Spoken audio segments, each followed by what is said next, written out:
at what point did you realize that you were becoming a leader, when you can talk about self-leadership? And what is self-leadership for you?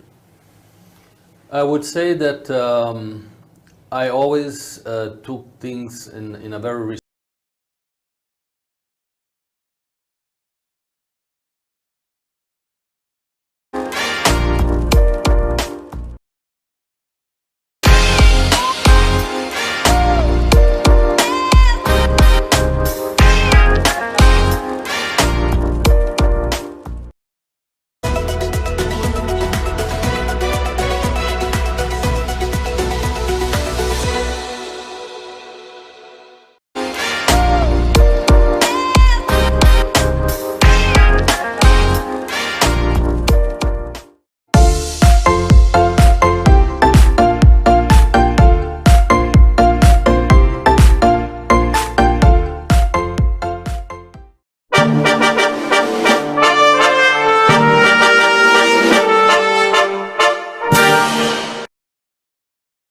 So at what point did you realize that you were becoming a leader, when you can talk about self-leadership? And what is self-leadership for you? I would say that I always took things in a very responsible way. And when you take responsibility, automatically you start taking some kind of leadership on projects that you do. And I would say from my first job in that hotel, in Rio, I start taking responsibilities, and I also like to train people.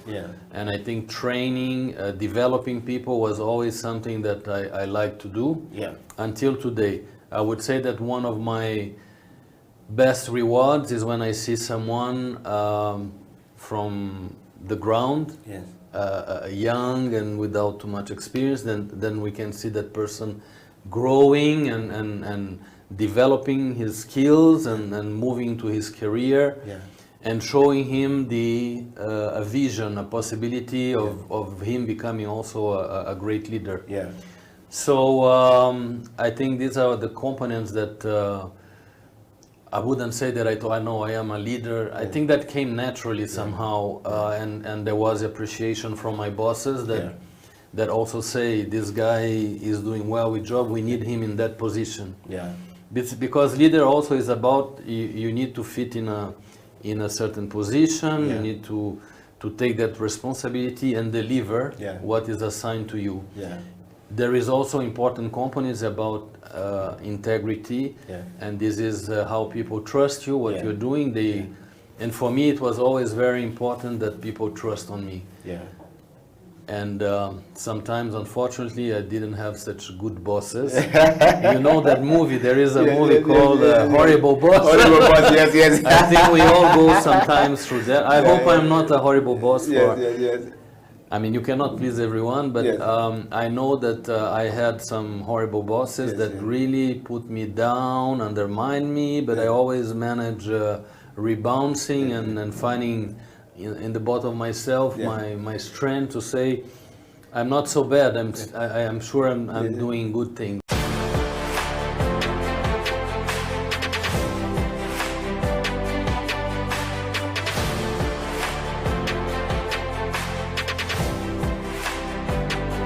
A job in a law firm, even if you're a lawyer, you couldn't even get a job in a hospital if you're a doctor.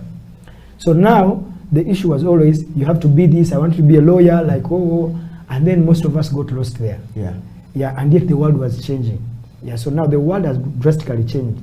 So now the jobs are not going to be there anymore that those guys are thinking. So I looked at myself definitely in the eyes of my parents, because they wanted me to be a lawyer, to be a teacher. And those are the first two courses I put in my ethics to fill for university, law and education. Then accidentally I was put drama as a third option, just because remember, when you're filling those forms, you have to get the course with the high points, then you do to balance, to be able to balance, you go to the medium one, then you go to the very low one. If you don't get this one, this is what you get. So that's what I did. So I did put law first, education second, drama was just a by the way to fill the space. I put a bachelor's degree in drama.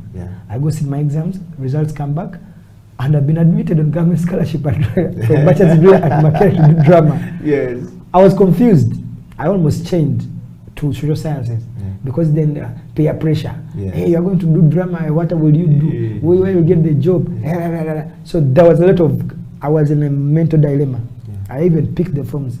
But on my way to go change them, I met the professor who was the head of department at the music, dance and drama department I carried at that time. He was called Professor Justin Tamsuza. He's still there to this day. The profession I did. Because I've hustled a lot. I've been a tax conductor, I've owned taxis, I've owned borders, I've quite a lot of kiosks, I've owned Rolex stores, I've owned mobile money joints, I've owned telephone, you understand? So it was about being successful and living a comfortable life. So I knew that at whichever profession I would take, whether I would be on the street, whether I would be, I